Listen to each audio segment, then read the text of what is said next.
Sir good morning sir.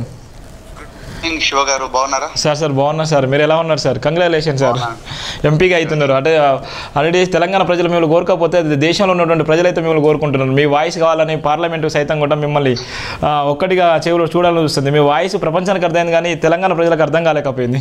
ఇలా చాలామంది కూడా విమర్శలు ఇస్తున్నారు. దాన్ని మీరు ఏం చెప్పాలనుకుంటున్నారు సార్? లైవ్లో ఉన్నాం సార్, జేవీఎం టీవీ లైవ్ నుంచి మాట్లాడుతున్నాను. థ్యాంక్ యూ శివ గారు. సార్, తెలంగాణ ప్రజలందరికీ కూడా నమస్కారం.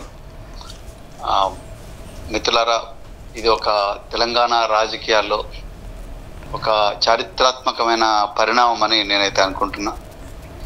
ఎందుకంటే మరి ఈరోజు బహుజన వాదం సజీవంగా ఉండాలి, అదేవిధంగా తెలంగాణ ప్రజల ప్రయోజనాలు కాపాడబడాలి, అదేవిధంగా నిరుద్యోగుల కన్నీళ్ళు తుడవబడాలి, అదేవిధంగా మరి రాజ్యాంగం రక్షింపబడాలి. ఈ రాజ్యాంగం పోతే ఈ తెలంగాణ ప్రజలే కాదు, దేశ ప్రజలు కూడా ముఖ్యంగా 99% ఉన్న బహుజనులు ప్రమాదంలో పడతారు. సో మరి ఆ రాజ్యాంగం మీద ఈరోజు దాడి జరుగుతూ ఉన్నది, రాజ్యాంగ సంస్థల మీద దాడి జరుగుతూ ఉన్నది.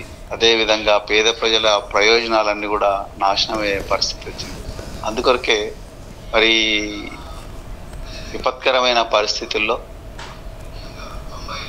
బహుజన్ సమాజ్ పార్టీ, అదేవిధంగా భారత రాష్ట్ర సమితి, ఇవి రెండు కూడా మరి కలిసి పనిచేయాలని నిర్ణయించుకున్నాం. సో చాలామంది తెలంగాణ ప్రజలు, చాలామంది కాదు కొంతమంది తెలంగాణ ప్రజలు, మీరు మొన్నటి వరకు కేసీఆర్ గారితో పోరాటం చేసిండ్రు కదా, ఇప్పుడు మళ్ళీ సడన్గా ఆయనతోనే ఎట్లా కలుస్తారు? మళ్ళీ చెప్తున్నా, ఆ రోజు నేను తెలంగాణ ప్రభుత్వంతో పోరాటం చేసిన. ఎందుకంటే తెలంగాణ ప్రజల ప్రయోజనాలు, మరి ముఖ్యంగా నిరుద్యోగుల ప్రయోజనాలు, అదేవిధంగా విద్యార్థుల ప్రయోజనాలు అవి ప్రమాదంలో పడ్డాయి. సో వాళ్ళకి ఇబ్బందులని పోరాటం చేసిన. ఒక వ్యక్తిగా, లేకపోతే ఒక వ్యక్తి మీదనో, లేకపోతే ఇంకొక వ్యక్తి మీదనో నేను పోరాటం చేయలేదు. మా బహుజన్ సమాజ్ పార్టీ ఇప్పుడు కూడా అట్లా చెప్పాలి. బహుజన్ సమాజ్ పార్టీకి బహుజన ప్రయోజనాలే ముఖ్యం. అధికారంలో ఎవరున్నా ఆ బహుజన ప్రయోజనాల కోసం పోరాడుతారు. ఇప్పుడు కూడా అదే పని చేస్తాను నేను. సో కానీ ఇప్పుడు అసలు దేశంలో అస్తిత్వానికే, బహుజనుల అస్తిత్వానికే ప్రమాదం వచ్చి పడ్డది. సో అలాంటప్పుడు చిన్న చిన్న మనస్పర్ధలు, చిన్న చిన్న విషయాలు ఏమైనా ఉంటే అవి తర్వాత సార్ట్అవుట్ చేసుకోవచ్చు. ఇప్పుడు ఒక బలమైన కుట్ర జరుగుతున్నది, ఆ కుట్రను కాపాడుతా, అదేవిధంగా మరి బహుజనుల ప్రయోజనాలు రక్షించేందుకు, ఆ కుట్ర నుండి ప్రజలను కాపాడుతందుకు ఈరోజు మరి బహుజన్ సమాజ్ పార్టీ, అదేవిధంగా భారత రాష్ట్ర సమితి చేతులు కలపడం జరిగింది. ఇది ఒక గొప్ప మంచి పరిణామం అని అనుకుంటున్నా. ఇవాళ మరి కేసీఆర్ ఆనాడు బీఆర్ఎస్ ప్రభుత్వం సరిగా చేయలేదు అని చెప్పి తెలంగాణ ప్రజలు నమ్మి కాంగ్రెస్ ఓటేసిండ్రు. వాళ్ళు 4 నెలలైంది అధికారంలోకి వచ్చి. ఏం చేస్తున్నారు? ఎంతో మంది నిరుద్యోగులు ఇప్పటికి కూడా రోడ్లు ఎక్కుతున్నారు. ఎంతో మంది నిరుద్యోగుల కన్నీళ్ళు అట్లనే ఉంటున్నాయి.